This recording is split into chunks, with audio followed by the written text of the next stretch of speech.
Hey guys, how's it going? Eli here, back with another video where today we're going to be talking about these 5 important things to consider before investing long-term or just investing in general in Pokemon cards and product. Without further ado, let's just jump right into it. So, getting it out of the way, we do weekly giveaways. All you have to do to enter is be subscribed and then leave a like and comment on any of the pre-recorded videos we post each and every week, Monday, Wednesday, Thursday, and Friday. Today is Monday, so today is the day in which we're going to be announcing the weekly giveaway winners. Of course, as I mentioned before on last video, we're going to be transitioning into Astral Radiance as the 12 packs that we're going to be giving away to each of our 3 winners. So without further ado, drum roll for those 3. Hopefully I'm pronouncing this correct. It is Rivulette, and then Courtney, and then SS Joe Ace. So shout out to you 3. Shout out to Courtney, actually. She's been supporting and commenting for a while now, so always nice to see people who have been around the channel. But shout out to you 3. As always, make sure if you want to claim your prize. I'm more responsive on Discord, but if you want to, you can email me. I'll try and get back to you as an appropriate manner as possible, but once again, congratulations. Once you've reached out to me, we're going to go through some process of trying to get you verified. But now that we've gotten that part of the way, jumping into what I would consider to be a pretty fun and important topic to really discuss. So what do I talk about, or what do I mean when I say the top 5, things or 5 important things to really consider in regards to investing? Well, a lot of the times you have people that just have a general misunderstanding of investing in Pokemon. A lot of the times they think that, if you just invest in Pokemon in general, like you just go out, throw your money at something, then, that's a smart idea because everything long-term will do well. Although that is, kind of possible because, as long as the Pokemon market is in demand and a product becomes more scarce over time, it will eventually go up in value.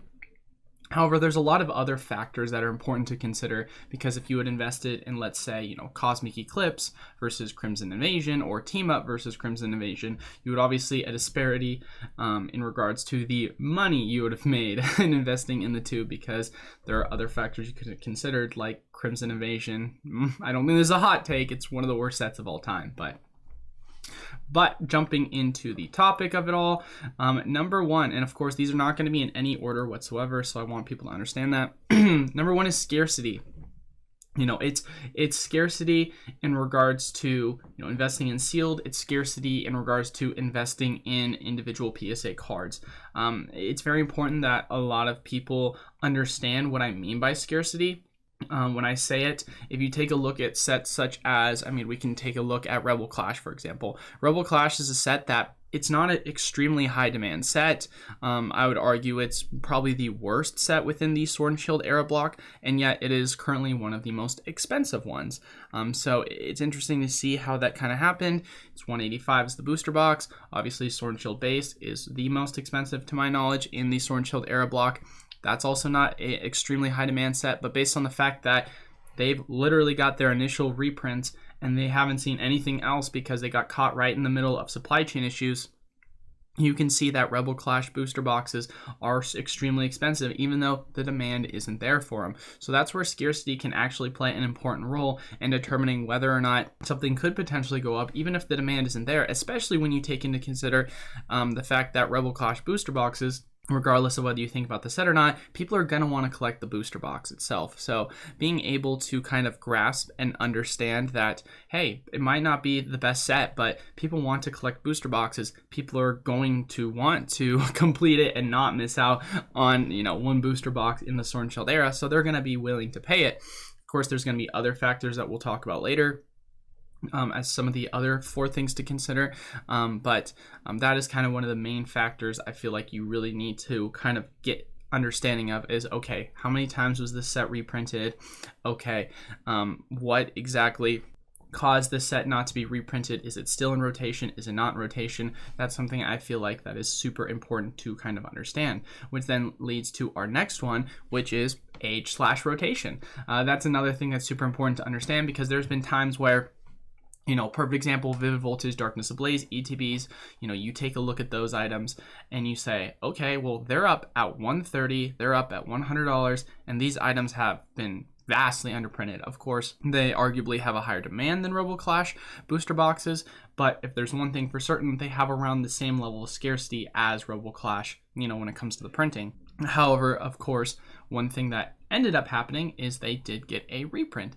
And that's because they're still in that standard rotation format in regards to competitive play. Once a set has gone through 2 complete world tournaments, then they're officially out of rotation. So they've gone through one, and then they've got their second one coming up this upcoming August, and then they're completely done. Obviously, last year, it didn't necessarily count, but it did count on the paper books for what the Pokemon Company is looking for because we didn't have Worlds because of COVID, but I digress with that. And so for that reason, in a hypothetical sense, RoboClash booster boxes are technically still a possibility of them actually getting reprinted.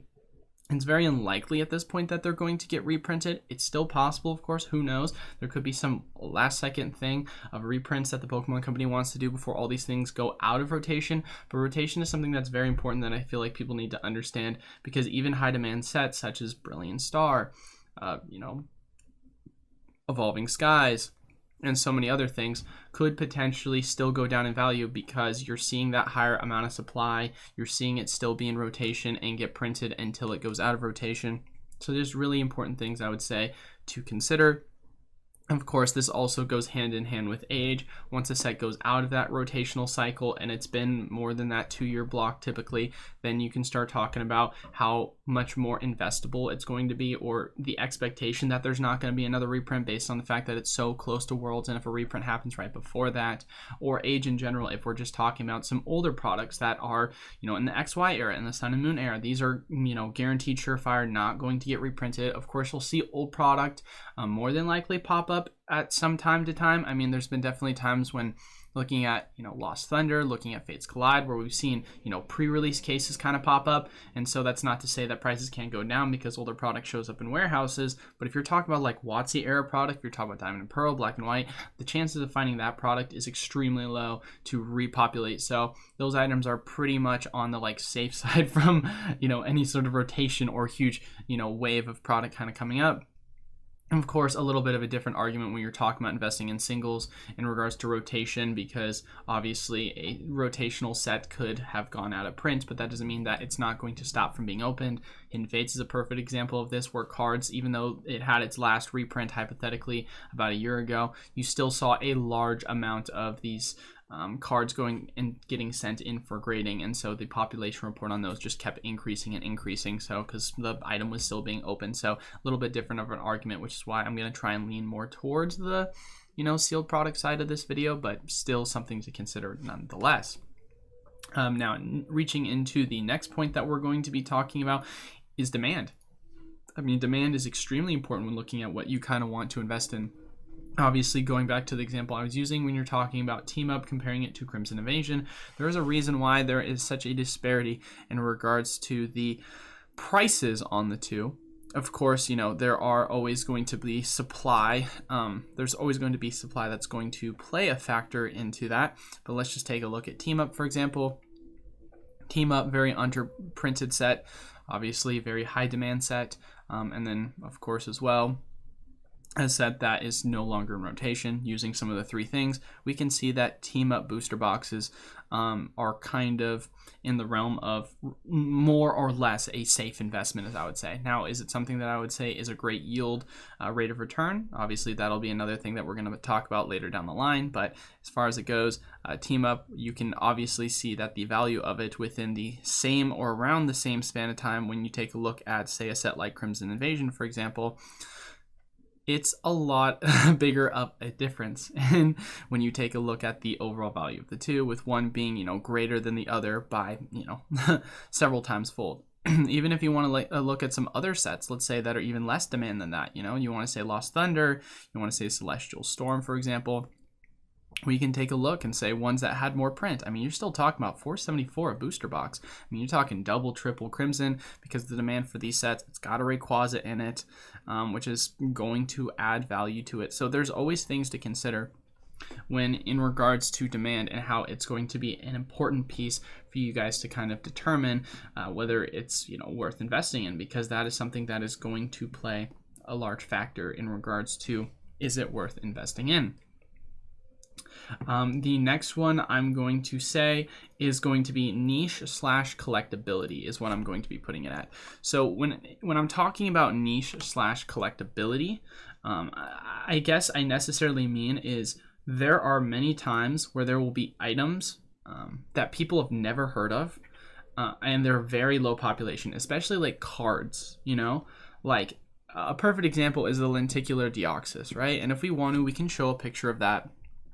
But lenticular Deoxys, this was a movie promo in Japan. For those people that have absolutely no idea what the lenticular Deoxys is honestly one of the coolest Japanese promo cards I've ever seen. This card can change into 3 or 4 cards. It's like a holographic foil promo. I think it's got an extremely low population report of a 10. I think there's maybe less than 10 in existence, and the 9s is also pretty low. And the value in which this item is actually selling for is relatively like cheap in my opinion, right? I mean, we can go take a look at eBay and we can go see what the value of this item is going for if we just look up lenticular Deoxys in a PSA card condition. But obviously, please ignore when it says that versus how much it's actually selling for. But I could be off base with this, who knows? But hopefully we can use this as an example. But looking at the most recent sale for a card, it's sold in a PSA. No, that's not the lenticular. Where is the lenticular? See, I mean, this is such a rare item. It's hard to see when it actually is going to sell. That's the crazy part. I've seen it sell as a PSA 10. Obviously, you're going to have to take my word for it. But I've seen it sell recently as a PSA 10 for around, I want to say, $1,500 to $1,600 is what I saw it for. And we were talking about a card that's extremely, extremely low population. You would expect, you know, for a character like Deoxys, yeah, it looks like we're not going to see any recent sales because of how rare this item is. When you take a character like Deoxys, which is a, you know, high demand character card, I would say, and then you take a coupling of the low population, you would say to yourself, more than likely the expectation is that this card is going to, you know, do well. But however, it has not, and that really comes down to the niche of it all. Obviously, it being a Japanese promo, let alone a Japanese movie promo, and then it having a special art design to it makes it very unknown in regards to its collectability. And for that reason, I feel as if it's very important to still take those things into consideration when kind of talking about, okay, is it worth investing in this item? Because sure, it's low pop, sure, it has a collectible character like Deoxys, but it's a very much niche card, and so the demand for it is not really high because a lot of people don't really know about it. So that's to say that just because a card is low population report doesn't exactly mean that it's going to be a card that you should really consider on picking up, because there could be literally common cards or uncommon cards of certain characters that are just very low demand, let alone a freaking Deoxys out of all things, which is, in my opinion, a high demand character card. And people just don't know about it, or they just don't care to invest in it. And so for that reason, that's where it's really important to kind of couple in that demand in regards to the collectability and the niche of it all, because it's very much a niche of its own. So obviously, I just kind of scrolled through. We couldn't find any recent sales history, but I think I saw one point a 9 sold for like $800, and a 10 was selling for like, I don't know, like $1,700, $1,600. So it was very much in the realm of like, I think this is undervalued. I think what ended up happening is that the person put it up for sale and then ended up not hitting their reserves met. So they ended up not selling it because, you know, the demand is just not there for an item like that. And to be honest, it's a really cool item, but I can, you know, understand why the demand's not there, because a lot of people just don't know about that card in particular. So that's where niche and collectability is something that's very, very important to understand. So because you never know when an item that's low pop, or you should at least know when using these steps, is going to pop off, and because it's undervalued, or it's just an item that is low pop for a reason because there's not a lot of people that are interested in it. However, there's something on the opposite end of the spectrum, and I think this is something also important to understand when you take a look at items such as, let's say, reverse hollow foils from the EX era. You're talking about reverse hollows from the Diamond and Pearl era. There's a lot of these reverse hollow cards that are in very low population, and the demand for them at this current very moment in time is not super high, but I would say over time, I think there's going to be a correction in regards to the overall supply versus demand, because one of the things I've seen a common trend on and this is a tactic you can use when understanding collectability of it all, is you've seen a lot of like big, whether it be investors, big collectors, wealthy individuals that like to master set collect things because they have enough money to do whatever the heck they want, right? So you'll see the master set PSA 10s from the Shadowless base set, whether it be, like I said, Shadowless base set or just PSA 10s for some other WotC era sets. And we haven't seen that transition really into the EX era. Of course, there are cards that are expensive, like those character cards, like if you see Snorlaxes with a reverse stamp or like any of the starters with a reverse stamp. But there's still a lot of these other cards that are still selling for around anywhere between 30 to 70, depending upon what the reverse card is. And they're going in a pop 1 to like 10, which is a super low pop. And so if you're telling me that you've got this wealthy individual, right, that is just wanting to master set and they're willing to pay any amount of money, that's like a general thing to kind of consider in the long run, because once you start transitioning into EX being like older than it already is, you're going to have a conversation about an opportunity for you to have access or be holding on to these items that are extremely low pop that is going to be in demand, because there is a general demand for master setting as certain sets become older. And so that's where I think there's a real, quote unquote niche to that. Like I said, niche slash collectability in regards to having an opportunity for these cards to, turn around long term. I mean, you talk about a very similar example of that is a lot of like the Pikachu promos were considered, a very much so a niche. Like a lot of people, weren't collecting them. Or a lot of people, didn't know about them. And then once you start to see the kind of prevalence of a lot of Japanese promos, you've seen the value of these cards go exponentially higher. So it's something that I think could be potentially slept on as kind of an example when looking at it the other way, when there's an undervaluing in the market. Speaking of which, we're going to be talking about, as the fifth, of course, but not least, final point, it's going to be value. I think value is one thing that's very important to understand, and I'm going to go into an explanation of what do I mean by value, right? What I mean by value is if you take a look at like an item, and this might sound extremely controversial, but if you take a look at an item such as an ultra premium collection, right? This UPC is going for almost around $400. For those people that don't know, the MSRP of it is $120, the wholesale is $90. When you're telling me an item, I mean, we can just look at the history of it all. But when you're talking about an item that, at one point was going for $45, at its low, it was doubling around MSRP. The value you're getting at investing in something like this, even though it's relatively high demand, maybe relatively, even saying that is controversial because obviously there's a demand for it, as we've seen with the price going up over time from its low. But we'll say as an item such as this that does have a high demand, when you take a fact of the matter that when you're investing in it and you're getting in at its low of double MSRP, and you're talking about an item that is already worth around that $400 price point, it makes it hard from a value perspective to want to invest in something like this. And that goes back to kind of the idea of team up, which is why I wanted to use other examples outside of team up, because like I said, although team up can be arguably a safe investment because, it's a high demand set, or it's a high demand booster box, however you want to look at it, a very low supply because there is not a lot of it printed, and it's out of rotation. The value in which you're going to potentially be getting in this, long-term investing, when you're talking about buying one of these booster boxes, that's literally, what time did it come out in? 2015, I want to say 2016. I could be wrong. I mean, this set is not that old. I think 2015, 2016 is actually old. No, Evolutions came out during that time. So this booster box came out in like 2017, 2018. So this is not that old of a booster box. And for it to have such higher value, and then take other sets like, Cosmic Eclipse, for example, which arguably, this is arguably, but I would say is a much greater value considering the fact that you can go on eBay right now and pick it up for $480, which is half the price almost, if not, of the booster box for Team Up. So there's more value to be made. Now, is that to say that I would pick up Cosmic Eclipse booster boxes? As you guys have already, heard from my YouTube channel, if you looked at the top 5 undervalued items, I talked about Cosmic Eclipse booster packs. So there's other items than specifically if we're, looking at booster boxes. I'm just using booster boxes as an example for this. But when you're talking about value, I like to have a ratio when I kind of look at items of what I consider to be value. It's how much of this set has been printed and how much of demand is there going to be in the long term for the set.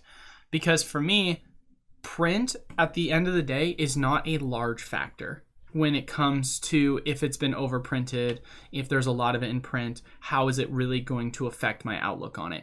And the reason why is because in a healthy market, there's a scalable level of demand that's going to eventually happen where as a sealed product item, of course we're talking sealed product here, continues to be printed, it goes out of rotation, and then as demand in that kind of hobby, aka Pokemon, continues to go up and it scales up, then more of that box, hypothetically, is going to be open as long as there's a high demand for that.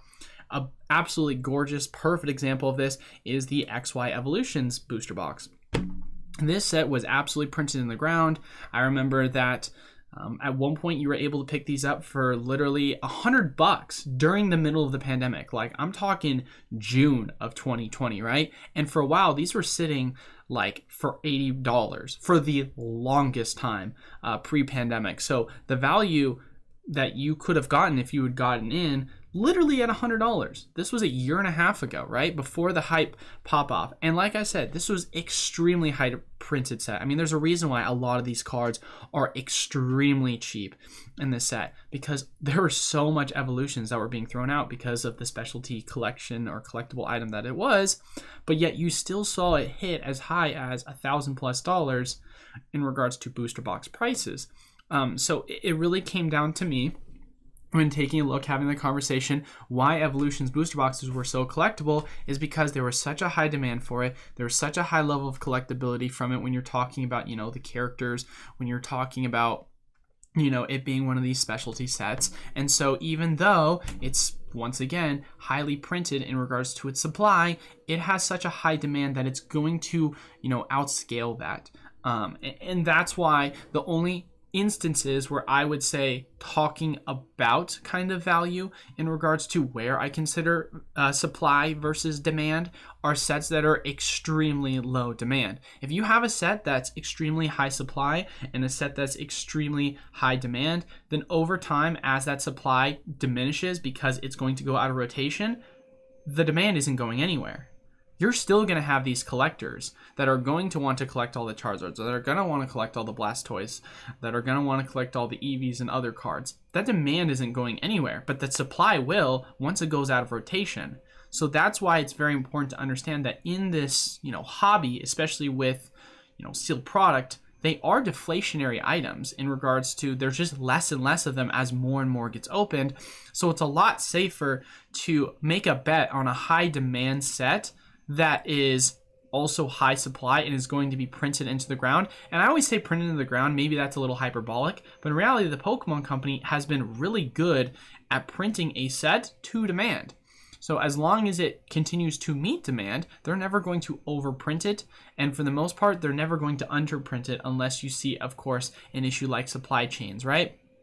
And to be quite frank with you guys, I think that's a large part why you see, booster boxes for Sword and Shield Base and Rebel Clash, unlikely to get those reprints because the demand for those items were very low. It was mainly the cards themselves inside of them that were competitively viable. But of course, as we've seen, the recent tactic to kind of combat expensive cards is the Pokemon Company has gone back and started to reprint other cards in certain sets. If we want to go back and take a look at an example of this, let's go take a look at Rebel Clash, for example, on some of the instances in which you've seen this. So we're talking Scoop Up Net, which is an expensive card. We're talking about Boss's Orders. We're talking about some of these other energy types. And if we want to go back and even look to Sword and Shield Base set, of course, you're talking about Quick Ball. You're talking about Evolution Sense. You're talking about the Drizzle. Drizzle got reprinted in Shining Fates. Evolution Incense, you can see these in trainer toolkits everywhere. Quick Ball also in trainer toolkits, as well as Fusion Strike. So there's countless examples. Boss's Orders has been reprinted multiple times in other sets. So they just wanted to make it, easily accessible. We've seen Crobat get printed a couple of times. That's comparable to Shaman, obviously, EX from the Roaring Skies example. When comparing it, the only difference, of course, is they didn't do what they're now doing now, which is the foresight to understand that taking a card, making multiple prints of it, putting it in other sets or items so that it will be, more collectively viable, more competitively viable in comparing to its price, because of course once a card gets too expensive, it becomes really hard for people to want to make decks around it, because at the end of the day, first and foremost, the Pokemon companies, main priority is making sure that the game itself is being played, because you need that healthy amount of, trading card game aspect when you're talking about the Pokemon hobby. So it's one of these things where I don't think that's going to happen, because for the most part, they've addressed that issue. You had a lot for a while, I want to say about a month or two ago, of Rebel Clash items being thrown in. I mean, you talk about the D21 tins that had Rebel Clash being thrown in them. I was seeing Rebel Clash sleeves throwing up in markets, or being thrown into markets like Walmart and, Target, big box retailers. You're talking about, you had those ETB reprints. So there's a lot of examples to where I think they've really addressed this issue. And considering the fact that, once again, they know that if they printed this into the ground, there could be a major issue with the booster box value taking a lot longer over time to go up, especially when you're talking about the card valuation for a lot of the competitive items is pretty much addressed. Like, if someone really wanted to go buy a bunch of Evolution Incense, a bunch of Boss's Orders, a bunch of Crobats, all they'd have to do is go buy a Trainer Toolkit. Bada boom, bada bing. You've got all the main cards that you can get, plus a couple of packs of value out of it. So they've done a really good job at kind of addressing the issue in regards to that. But now wrapping up the, of course, main points, now that I've gotten off on that tangent, top 5, it's Scarcity. Of course, when we talk about Scarcity, how many reprints has it had? Has the item, of course, been opened up a lot over time because of its age? Is it out of rotation, which is going to be the second point, of course. Those are things that are really important to understand. Then we go to part 3, which is the demand for the item. Is it extremely high demand? I'd much rather have a set be extremely high demand, high supply, than it be low demand and low supply, because more than likely it's going to outpace it. When you take a look at sets such as Evolving Skies, which has seen it go and push upwards of $200 and then come back down and then almost push $200 again. So demand, of course, is more important in my opinion in regards to Scarcity when talking about sealed product. Of course, the niche collectability, just because once again an item is scarce, we take a look at, of course, the lenticular deoxys, doesn't mean that there's a necessary demand for it. You have to understand the collectability of certain cards when knowing how many people know about this card, do people care about this character card, and so on and so forth. Obviously, we talked about some undervaluings and how to kind of determine that when talking about, especially very wealthy collectors trying to master set things, and that's why, in my personal opinion, I believe that there's a potential miscalculation in the market in regards to reverse hollows in the EX era and so on. And then lastly, talking about value, of course, we looked at a perfect example when talking about the Ultra Premium Collection.